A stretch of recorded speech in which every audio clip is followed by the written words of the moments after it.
In my last video, I called iPhone SE second generation a pocket rocket and gave you 5 reasons why you should buy it. If you have not watched it, I am leaving a link in the I button here. Consider watching it. In this video though, I am giving you 5 reasons why you should skip iPhone SE 2. Hey guys, this is Sudhindra and you're watching Tech Platter. Be sure to hit the subscribe button and ring the bell so that you get notified whenever I post an awesome tech video like this. My target is to reach 1000 subscribers by the end of this year, and I'm sure with your support I can do it. Friends, it is very important for you to watch the video till the end. Only then YouTube will suggest my video in their searches. Let's get started. The first con I want to talk about is the screen technology and the screen size that you see in this phone. It's outright not a gamer's phone. Now you may say Apple picked a smaller screen to make the phone compact, but did you see the bezels on it? And the screen comes with meager HD plus resolution. You can see the same resolution for under 8,000 rupees phone, $120 to be specific in India. Samsung has squeezed 5.8-inch AMOLED screen in almost same sized phone. Even Apple's very own iPhone XS achieves the same feat that the Samsung has done. The second reason I'm going to give you today is design.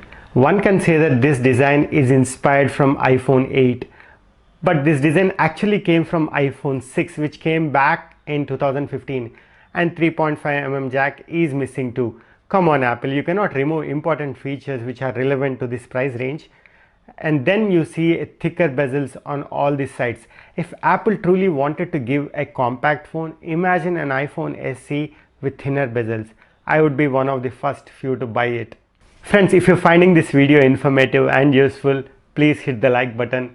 That will help the channel grow, and it will also motivate me a lot to make more technology videos for you. The third reason I'm going to give today is battery and charger. Well, you know it. It comes with mere 1821 mAh battery. Yes, I agree that A13 Bionic is heavily optimized. However, with YouTube playback of under 5 hours, you will end up searching for a charging port before it's evening, and within a year of usage, it will get even worse. Coming to the charger, even though iPhone SE 2 supports fast charging, Apple gives you extremely pathetic 5-watt charger in the box. A company which has assets more than many countries' GDP skimping on a charger is not acceptable. The next reason I'm going to give is specific to Indians. Even though iPhone SE cost only $399 in the US, it comes with close to $560 in India. With that price, you are entering into OnePlus 8 category. I don't think any Apple fan can pit iPhone SE against OnePlus 8 when it comes to price to performance ratio. And the biggest reason is iPhone 12. Entry model of iPhone 12 is going to come at around $650, and it may come with 5G modem and an OLED display and better cameras, and it is future proof.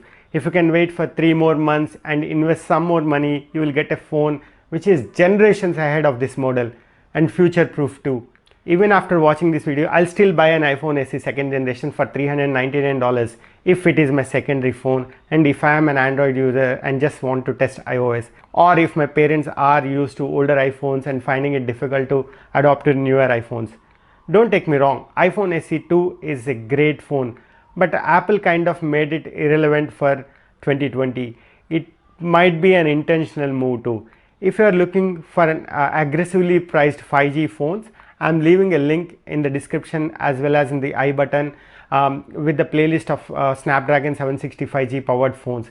Snapdragon 765G phones are very good performers, and there is no way you are losing any performance or even both while it comes to CPU as well as GPU. So go ahead and check those videos. Friends, that's it for this video. It's a very short video. I just want to tell you why you should avoid iPhone SE second generation. Please like, share, comment and subscribe. It's very important for you to share this video to any of your family or friends who is considering buying iPhone SE 2 and have any doubts in their mind on whether to buy it or not. I'm also bringing a video on OnePlus Z, OnePlus Nord, whatever you want to call it. I'm going to predict this particular model's pricing. In my earlier video, my prediction of OnePlus 8 was bang on.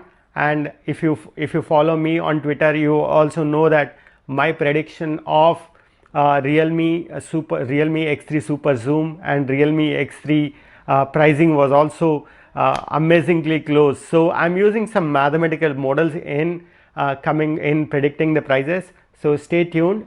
If you are interested in OnePlus Z pricing or OnePlus Nord pricing. This is your friend Sudhindra signing off for this video. See you in the next one. Cheers.